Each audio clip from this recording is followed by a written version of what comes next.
I want to tell you a story about how one phone call I was never meant to hear told me everything I needed to know about the last 19 years of my life. It started at a wedding rehearsal dinner on a Friday night in June, and it ended with a signature on a piece of paper that I'd been putting off signing for longer than I care to admit. But before we get into all of that, tell me in the comments, where are you watching or listening from today? I read every single one. It was a Thursday evening, maybe 6:30, and I was standing in the hallway outside the banquet room at the Marriott on Peachtree Road in Atlanta, trying to get my collar button fastened. I'm 63 years old, and my fingers don't cooperate the way they used to, especially when I'm nervous. And I was nervous, not in a bad way, just the kind of nervous you feel when something you worked toward for a long time is finally standing right in front of you. My nephew Marcus was getting married the next evening. I'd raised that boy since he was 4 years old. I was nervous the way a father gets nervous. My sister-in-law Beverly was inside, setting up the seating chart. I could hear her through the door, talking low and fast the way she does when she's decided something and doesn't want a conversation about it. I stopped working on the button. I listened. "He can sit at the table near the back," she was saying. "The one by the bar. It's fine. He'll understand." A pause. Because Raymond is Marcus's father, Linda. That's why. Raymond will sit at the family table. Henry can sit wherever there's room. I stood there in that hallway with the carpet pattern underneath my shoes and the sound of a string quartet warming up somewhere down the hall. The face I imagined in that moment, my own face, looked like a man hearing something he already suspected but had been too stubborn to believe. I went back to my button, got it on the third try, walked into that room with my jacket straight and my mouth closed. Let me go back 19 years earlier. My brother Gerald died of a heart attack on a Tuesday morning in October. He was 51 years old. He'd had 2 previous episodes, the kind of warnings a man ought to take seriously, and Gerald being Gerald, he hadn't. He left behind a house in Decatur with a leaky roof, a life insurance policy that barely covered the funeral, and a 4-year-old son named Marcus who used to run to the door every time he heard a truck on the street, thinking it was his daddy coming home. Gerald also left behind his wife, Cheryl. Cheryl and I had never been close, but we'd been respectful. Gerald loved her, and I loved Gerald, so that was enough. When he died, I drove over to that house in Decatur, and I didn't leave for 3 days. I fixed the roof. I cleaned the gutters. I sat with Marcus on the back steps and let him talk about his daddy, and I didn't try to fill in any of the silence with words that didn't fit. Cheryl had a brother, Raymond, who showed up at the funeral in a suit that still had the crease marks from the plastic bag and left before the reception was over. He lived in Charlotte and called maybe twice a year and sent Marcus birthday cards that were always a week late and never had more than a $20 bill inside them. I was the one who stayed. I lived 40 minutes away in Stone Mountain. I drove over every Saturday morning. I took Marcus to Little League, to the barber shop, to the dentist when Cheryl couldn't get off work. I taught him to ride a bike in the church parking lot on Flat Shoals Road, running alongside him with one hand on the back of the seat until he told me to let go, and then holding on for just a few more seconds anyway because I wasn't ready. I put a new water heater in that house in Decatur. I co-signed on Cheryl's car when her credit was a mess after Gerald passed and the bills started stacking. I did all of it because Marcus was Gerald's boy and Gerald was my brother. And that is what you do. My father taught me one thing before he passed. He said, "Henry, the men who show up are the ones who matter. Anybody can make a promise. Showing up is different." I showed up every Saturday for 19 years. Marcus grew up sharp, made the honor roll at Columbia High School, got a partial scholarship to Georgia State for business. The rest I covered. Not all at once, Tuition in installments, textbooks here, a used Honda Civic his sophomore year when the martyr schedule made the commutes impossible, groceries during the semester when his meal plan money ran out in February. I didn't keep a ledger. That's not what family does. Cheryl would sometimes look at me at the kitchen table and say, "You're better than any father he could have had." She said it like she meant it. I believe she did at the time. Raymond came to Marcus's college graduation, drove up from Charlotte in a new F-150 with chrome rims that caught the light like something out of a car commercial. He took a picture with Marcus in the cap and gown and posted it to Facebook with the caption, "That's my nephew. Proud of you, son." 2 exclamation marks on nephew, called him son in the same breath. Marcus liked the post. I didn't say anything about that either. When Marcus met Danielle, I liked her immediately. She was grounded in a way I appreciated. Steady eyes, good handshake, the kind of woman who listens before she speaks. They dated for 3 years. When Marcus asked me to come with him to pick out the ring, I knew what that meant and I didn't take it lightly. I paid for the engagement party. I helped Marcus put together the down payment on the house in Smyrna, because the seller wanted to close fast and Marcus's savings were good, but not quite there yet. I co-signed the mortgage. My name, my credit, my word, behind that house.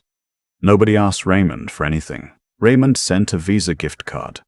The rehearsal dinner was at the Marriott. 40-something people. Family and the wedding party. The rehearsal itself had gone fine. Marcus nervous in the good way. Danielle calm and beautiful, the pastor walking everybody through the timing with the patience of a man who'd done this 1,000 times. Afterward, we all moved into the banquet room and Beverly, Danielle's mother, had arranged everything. Tables with the little name cards and flower arrangements and a slideshow running on a screen at the front of the room. I found my name card. Table 7, in the back, near the bar, just like Beverly had said through the door. I picked it up and held it for a moment, turned it over, put it back down. At the family table near the front, there were 8 seats. Cheryl was there. Marcus's grandmother on Gerald's side. Danielle's parents. And there was a name card for Raymond. Charlotte Raymond, who drove up with his chrome rims and his Facebook posts and his 19 years of near-perfect absence. I sat at table 7. I ate the salmon. I watched the slideshow. There was a photo of Marcus at maybe 7 or 8 years old, gap-toothed smile, standing next to a go-kart at the track out in Conyers. I had taken him to that track. I remembered the way he gripped the steering wheel with both hands like he was hanging on for his life, and then floated back to me afterward with that grin so wide it nearly split his face. The slideshow caption under the photo said, "Growing up surrounded by love." No names. Raymond stood up near the end of the dinner and gave a toast. He talked about family, about how proud Gerald would have been, about Marcus carrying on the legacy. He said, "I always knew this boy had something special in him." He'd known Marcus from a distance of 400 miles and 2 birthday cards a year. Everyone clapped. Marcus looked touched. Cheryl dabbed her eye. I clapped too. I kept my face arranged correctly. Marcus caught my eye across the room at some point and gave me a nod, the kind that means I see you. I nodded back. It wasn't enough, but it was what he had in that moment. And I understood that. I drove home that night to my house in Stone Mountain, the same house I'd lived in since before Gerald died, since before any of this. I sat in my kitchen with a glass of iced tea and I looked at the photo on my refrigerator.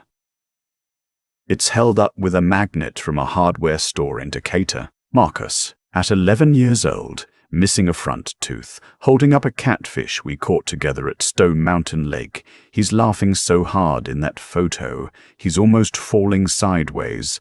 I looked at that photo for a long time. I didn't sleep. I sat in that kitchen chair, the one that faces the window, the one I've sat in every morning for 22 years. and I let the feeling settle into something that wasn't anger exactly. Something heavier than anger, and quieter, something that had been building for a while and had finally found the right moment to be still. I made a decision before the sun came up. I only needed to make one. At 8 o'clock in the morning, I called my attorney, Curtis Beaumont, out of Tucker, a man I'd known since we both worked at the same insurance company in our 30s. I told him I needed to revisit the co-signature on Marcus's mortgage. I told him I wanted to begin the process of removing my name. Curtis said, "Henry, that's a significant move. You sure?" I said I was sure. Then I called the credit union. I'd been a member of Georgia Primary Credit Union for 27 years, since before the house, before Gerald's death, before all of it. I asked them to walk me through the process of removing myself as a co-signer from Marcus's auto loan. The Honda, I'd helped him refinance 2 years ago when his rate was too high.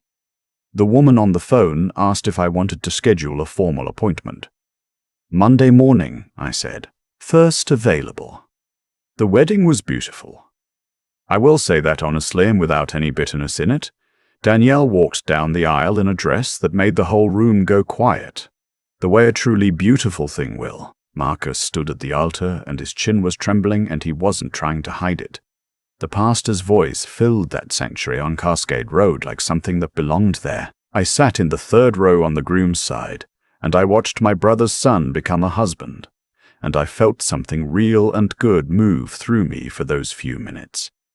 Raymond sat in the front row. At the reception, I found my table. Table 9 this time, different venue, but same concept. Beverly had done the seating again. I was with Marcus's college friends and a cousin from Cheryl's side who I'd met twice. Good people. We had a fine time. The moment that finished it for me came at about 8:30 in the evening. The DJ had the floor going. The lights were low, and Marcus was standing near the bar with Raymond, laughing at something. Raymond had his arm around Marcus's shoulders the way a man does when he's comfortable in a space he believes to belong to him.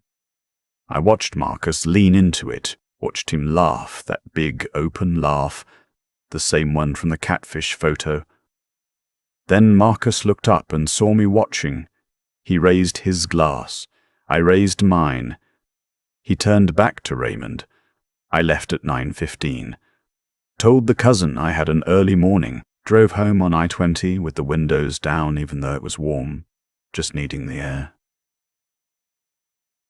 The paperwork took about 3 weeks to process properly. Curtis handled most of it, patiently, without asking me more than once to confirm I was certain. Removing a co-signer from a mortgage is not a simple thing. The lender has to approve it, the primary borrower has to qualify independently, there's an application and a fee and a waiting period. I moved through all of it methodically and without drama. Marcus qualified on his own. His credit was solid now, his income stable. The co-signature had served its purpose. My name came off the deed on a Wednesday afternoon. Curtis emailed me the confirmation. I read it, closed the laptop, and went to water my tomato plants on the back porch. The auto loan was simpler, done in 10 days. I hadn't told Marcus any of it was happening. That was a decision I made deliberately and thought about carefully. I wasn't trying to blindside him. I was stepping back from something I should have let stand on its own a long time ago. He called me on a Saturday, about a month after the wedding. I was in the garage working on the lawnmower. His voice was not angry. It was confused, which was worse in some ways. "Uncle Henry, I got paperwork from the lender. About the mortgage, your name is off." "Yes," I said. A silence. "Why?" I set down the wrench. I wiped my hands on a rag that had seen better days. I thought about what I wanted to say and how I wanted to say it because I'd had a month to think about it, and I didn't want to waste that time with words that weren't true. "Marcus," I said, "I love you like you were mine. I have loved you like that since you were 4 years old, and I am not going to stop. But I sat at table 7 at your rehearsal dinner, and table 9 at your reception, and Raymond sat in the front row at both, and I think that tells me something about where I stand. And I think it's time I stood somewhere that matched what I actually am to this family." Another silence, longer this time. "I didn't do the seating," he said quietly. "I know you didn't." "Uncle Henry, you're a man now," I said. "Married. Your own house. Your name alone on the documents. That's right. That's how it should be. I'm not punishing you. I'm just being honest about what I am and what I'm not." He didn't answer right away. I could hear him breathing. I could hear Danielle somewhere in the background, a cabinet closing, a normal afternoon in a house I helped make possible. "I didn't know about the seating until we were already there," he said. "I should have fixed it. I should have said something." "Yes," I said. "You should have." That was all I said about it, because it was enough. The conversation that followed with Cheryl happened 2 weeks later. She called from a number I didn't recognize, which told me she'd been working up to it.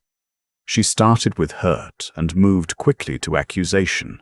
How could I do this? What was I thinking? After everything she'd done, didn't I know how this looked? I let her talk. I've known Cheryl since 1987.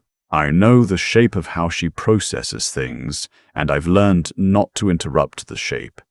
When she stopped, I said, "Cheryl, your name was on his car insurance for 6 years. Raymond's name has been on nothing. I am not saying that to be cruel. I'm saying it because it's the truth and you know it is." A long silence. "That's not fair," she said, but softer. "A lot of things weren't fair," I said. "I did them anyway. That was my choice. But I get to make new choices too." She didn't have an answer for that. We stayed on the line for a few more seconds, and then she said she'd talk to me later and hung up. I don't know if later has come yet, but I'm not waiting on it. Raymond called me once. Once in the whole of this. He said he heard I'd pulled out, and he just wanted to say, man to man, that he appreciated what I'd done for Marcus over the years. I thanked him. He said, "Family is complicated, you know." I said, "It really is." He didn't call again. These days I still live in the same house in Stone Mountain. Same kitchen chair by the window, same tomato plants on the back porch, same hardware store magnet on the refrigerator, holding up the catfish photo. Some things you don't change because they're right. Marcus and I talk, not as often as before, but honestly, which is better than often and hollow. He came by 2 months after our phone call, on a Sunday afternoon, drove over by himself without calling ahead. I was sitting on the front porch with a glass of lemonade and a library book I wasn't really reading. He sat down in the other chair. We didn't talk for a few minutes, just sat. Then he said, "I want you at Thanksgiving." "I'll be there," I said. "I want you at the table," he said. "The right one." I looked at him. He was looking at the street, jaw set a little, the same way Gerald used to look when he was saying something he'd worked at. That face. That face came from my blood, from my people, and I felt it move through me like something old and quiet. "All right," I said. We sat there a little longer. He asked about the tomatoes. I told him they were coming in late this year because of the heat. He said he remembered when I taught him how to stake them, that he tried to do it at his house and made a mess of it. I told him I'd come show him again sometime. He said he'd like that. He left before dinner. I watched his car go down the street and turn at the corner. It wasn't a reconciliation exactly. It was the beginning of one, which is different and in some ways more meaningful because it requires more honesty. You can't have a real reconciliation without first being honest about what broke. I think about Gerald sometimes, about what he would have made of all of this. Gerald was a stubborn man with a wide heart, which is the best kind of stubborn. He would have had opinions about Raymond, and he would not have kept them quiet the way I did. but he also would have understood why I did what I did when I did it, because Gerald knew the difference between the men who show up and the men who don't, and he taught that to me by being the first kind for as long as he had. I try to be the first kind, even when it costs something, even when the table you're given is in the back by the bar and nobody thinks to wonder if that's right. Here is what 19 years and one rehearsal dinner seating chart taught me. You can love someone completely and still be honest about where you stand with them. Love and clarity are not opposites. In fact, the clearest love is the kind that doesn't pretend, the kind that says, I see what happened, I know what I am here, and I will not keep paying for a seat that was never really mine to begin with. If you have ever been the one who drove 40 minutes every Saturday, the one who co-signed and covered and showed up, the one who ran alongside the bike until they told you to let go, and then watched someone else get the front row, I hope this reminds you of something. You're allowed to step back, not out of anger, not out of spite, just out of honesty, out of the simple and dignified decision to take up exactly the space you actually given, and not 1 inch more. That is not bitterness. That is self-respect. Thank you for listening today. If this story moved you, share it with someone who needs to hear it. Leave a comment and tell me where you're watching from. I read every single one. And if you haven't already, subscribe to Voices of Uncle Henry. I'll be back with another story soon. I've had a lot of time to sit with what happened, not to replay it on a loop, not to keep poking at the wound, just to actually sit with it the way you sit with something that finally stopped moving. What I keep coming back to is this. Nothing that happened at that rehearsal dinner was an accident. Beverly didn't put me at table 7 by mistake. Cheryl didn't forget to say something. Marcus didn't fail to notice until it was already over and done. Every one of those choices was the honest expression of something that had been true for a long time, something I had been too busy showing up to read clearly. That's what I mean when I say cause and effect doesn't always look the way you expect it to. You think consequences come fast and loud. Most of the time they don't.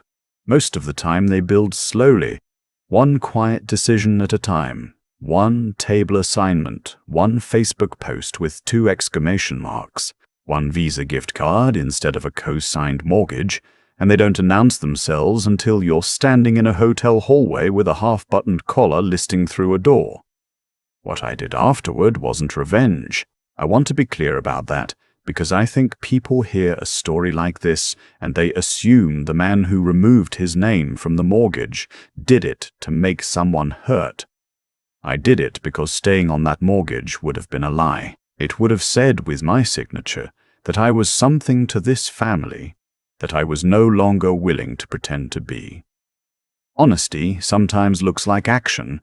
Sometimes the most truthful thing you can do is stop. There's something in that I think is worth sitting with, if you're the kind of person who tends to carry more than your share. We tell ourselves that loyalty means endurance, that if we just keep showing up, keep covering the gap, keep running alongside the bike, eventually people will see it. Eventually the seat at the front of the room will come. I believed that for 19 years, and I am here to tell you, gently and without bitterness, that it does not always come. Some people will let you run alongside that bike until your knees give out and still hand the trophy to the man who showed up for the photo. That is not a reason to stop being the kind of person who shows up. It is a reason to be more honest about what you're showing up for, and for whom, and what you expect in return. Because expecting something is not weakness. It is just honesty. Marcus and I are finding our way back to something real. It's slow and it's uneven, and some Sundays it looks like 2 people sitting on a porch, not talking about the hard thing, and that's okay. Real repair doesn't move on a schedule. What matters is that when he came to me, he came honestly. He said the right table, not the back one. That mattered. Small things said plainly. They matter more than big gestures said for the room. I think about Gerald a lot these days. My brother knew how to love people without losing himself in it, and I spent 19 years trying to learn that lesson from a man who wasn't around anymore to teach it. I think I'm getting closer. The catfish photo is still on my refrigerator. It's staying there.